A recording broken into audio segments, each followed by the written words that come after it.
During the 1960s in Louisville, very little happened. And in the rest of Kentucky, they participated in the peace, love, and freedom movement even less. So it's not surprising, since Kentucky was created by fallen people living on top of an ancient civilization over which they've made little improvement.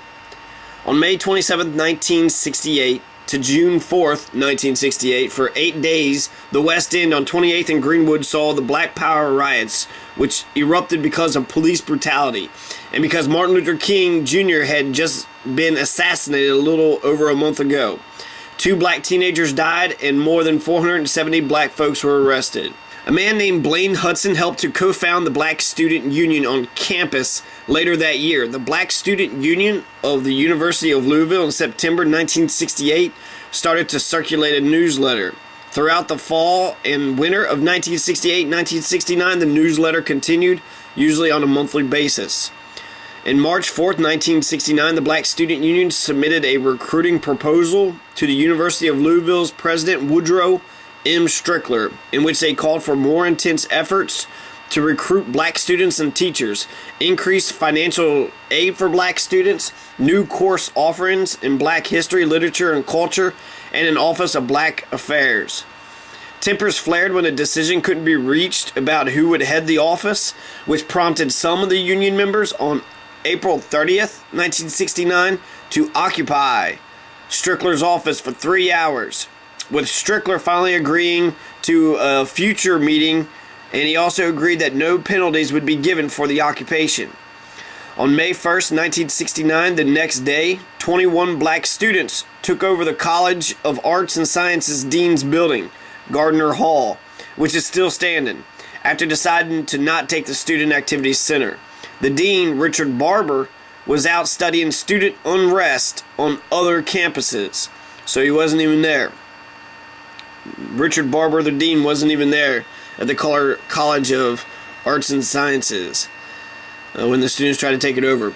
The police in riot gear ended the situation when they stormed into the building, and as white students cheered, and they removed the protesters. White students from the RSO, Young Americans for Freedom, who were wearing George Wallace stickers, gathered outside of the Gardner Hall College of Arts and Sciences building, and they tried to rush the doors. But the black athletes, who were reluctant to be associated with the Black Student Union, finally stood up for them, and they formed a barricade, and they prevented the Young Americans for Freedom bigots to rush the doors. The police picked up many protesters on a variety of charges, including property damage and kidnapping. One window in Gardner Hall was broken, and one black woman was said to have lost her cool. The police were able to intercede so quickly because a rat-faced, infiltrating fuck leaked the info to the police. Leaders of the Black Student Union found themselves faced with arrest and expulsion. They spent the night in jail. Judge Colvin fined each of the leaders $100 and 3 days in jail for violating Kentucky's newly enacted Anti-Riot and Disorderly Conduct Act. 1 year later, a jury found the students were neither disorderly nor rioting, and they overturned the conviction. What is particularly odd is that the state and city officials were even involved in this situation, when they should have just restrained themselves and allowed the university to handle their own situation. All this should have remained internal.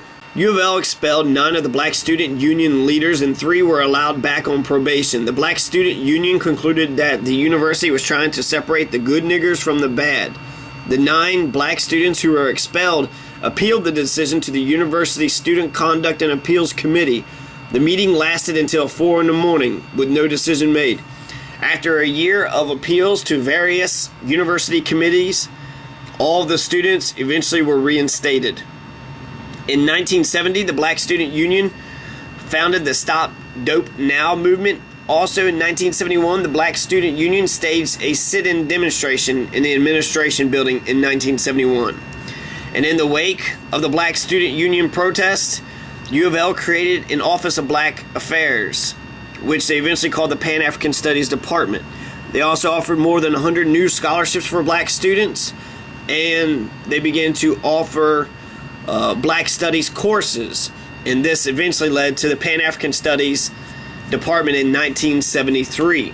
And this is an department which still exists till today and will probably be here in perpetuity. Blaine Hudson, he lost his National Merit Scholarship and his AFL-CIO scholarship, although the AFL-CIO did send him a letter in support of his position.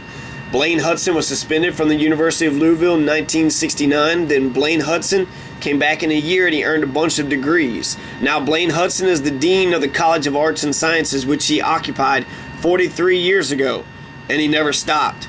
Blaine Hudson says that what he learned by the Black Student Union occupation was that if you can move past those anxieties that inhibit you and you try to do something that you feel will make a difference. I haven't been afraid of anything since the Black Student Union protest, and I've never been afraid to take chances for things that I thought were important. You don't want to be stupid about it, but I've never felt afraid to take chances for things which I thought were important. The presidents of U of L since Woodrow Mann Strickler ruled 1968 to 1972. Then you had William Ferdinand Ekstrom. Is it Ekstrom Library? 1972, 1973. Then you had James Grier Miller. There's a Miller building. There's a Strickler building. There's an Ekstrom building. 1973 to 1980 for 7 years. Then William Ferdinand Ekstrom again for 1 year. 1980, 1981. You had Donald C. Swain, and we got the Swain Activity Center. He ruled for 14 years, 81 to 95. John W. Shumaker, 1995 to 2002. There's a Shumaker building, I think research building.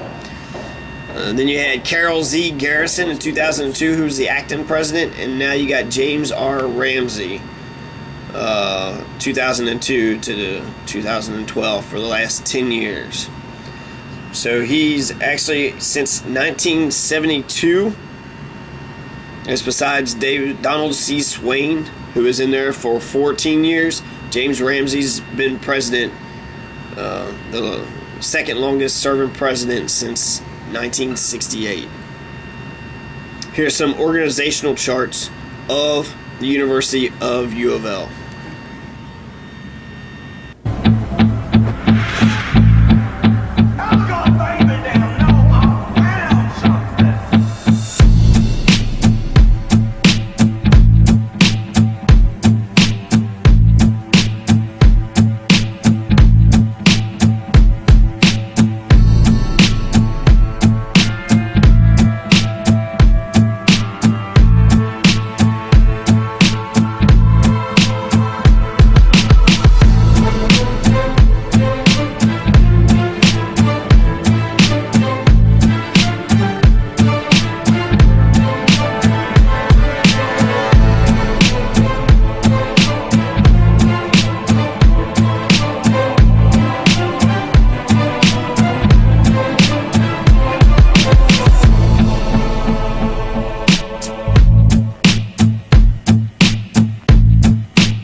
President's office, and I asked just for a question, and actually they didn't have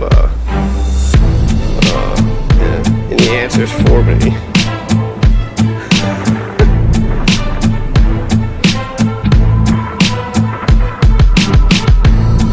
As if they ain't public servants, as if they ain't out in public.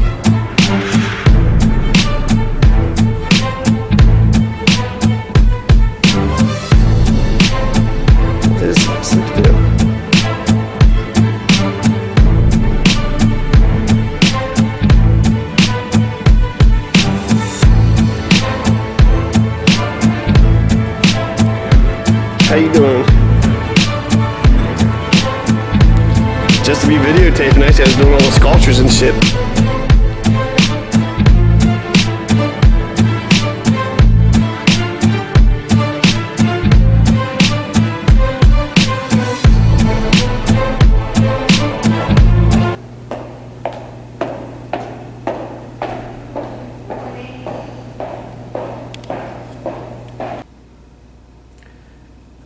George Colvin was probably killed.